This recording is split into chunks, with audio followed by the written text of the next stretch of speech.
सुप्रभात प्यारे बच्चों। जैसा कि आप सबको पता है कि एक बार फिर से स्कूलों को सरकार के आदेशानुसार बंद करने के आदेश हुए हैं।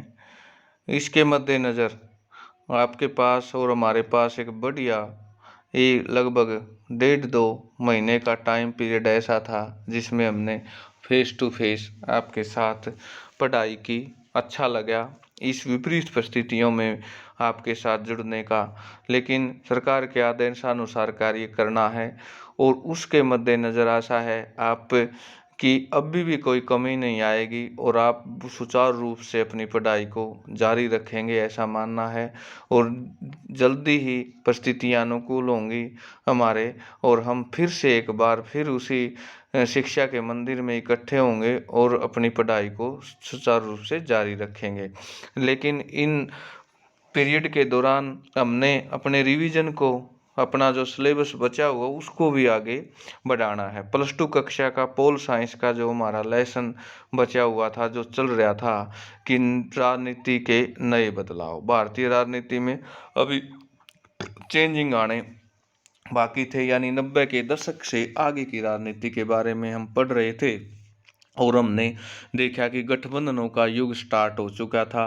सरकारें अब एक स्पष्ट बहुमत में न आकर किसी दूसरी पार्टी की बैसाखी के सारे सरकारें बन रही थी। यहाँ पर हमने अपनी क्लास में पढ़ा था कि किस प्रकार से वीपी सिंह की सरकार को 2 लोग कठपुतली की भांति चला रहे थे। कार्टून में ये चीज़ें दिखाई गई थी, ये हम पढ़ चुके थे। और फिर किस प्रकार से 1989 से और 2004, 14, 15 तक कितने प्रधानमंत्री और कितनी सरकारों में उथल पुथल रही, ये भी इससे पिछले इससे पिछले पीरियड में हमने मंडल का लागू होना पड़ा था। उसी कड़ी को आगे बढ़ाते हुए हम राजनीति के परिणामों के बारे में आज पढ़ेंगे। 1980 के दशक में दलित जातियों के राजनीतिक संगठनों का भी उद्धार हुआ। 1978 में BAMCEF backward and monetary communist employees federation का गठन हुआ। यह सरकारी कर्मचारियों का कोई साधारण सा ट्रेड यूनियन नहीं था। इस संगठन में बहुजन यानी अनुसूचित जाति, अनुसूचित जनजाति, अन्य पिछड़ा वर्ग, अल्पसंख्यकों की राजनीति सत्ता की जबरदस्त तरफदारी की। इसी पर प्रवृत्ति विकास दलित शोषित समाज संघर्ष समिति, जिसके बाद से समय में बहुजन समाज पार्टी का उदय हुआ। इस पार्टी की अगुवाई में काशीराम ने की।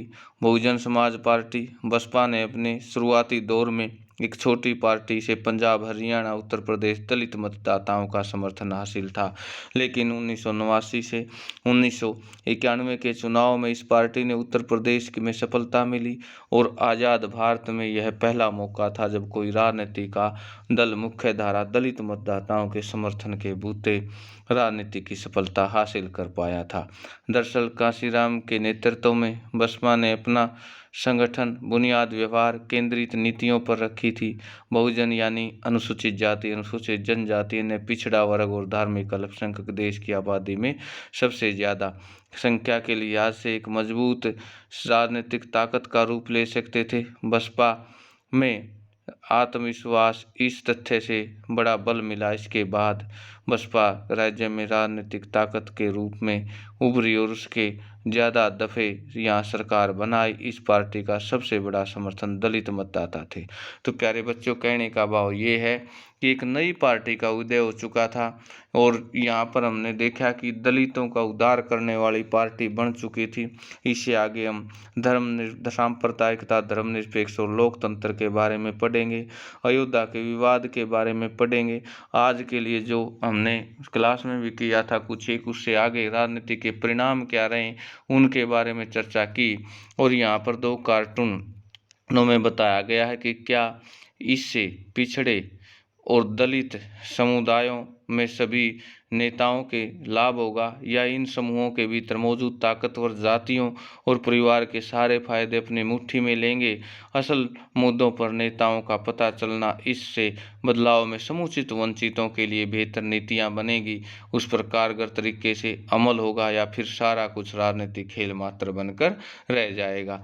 इन पर सुंदर आपने नोट्स तैयार करना है और अपनी रिवीजन था, जैसे हमने 5 या 6 लेसन फर्स्ट बुक के किए थे, ये लेसन होने के बाद हम रिवीजन भी स्टार्ट करेंगे। आज के लिए इतना ही, यानी आप इस पर नोट्स तैयार करेंगे राजनीति के परिणाम क्या थे बदलाव के। आज के लिए इतना ही, धन्यवाद।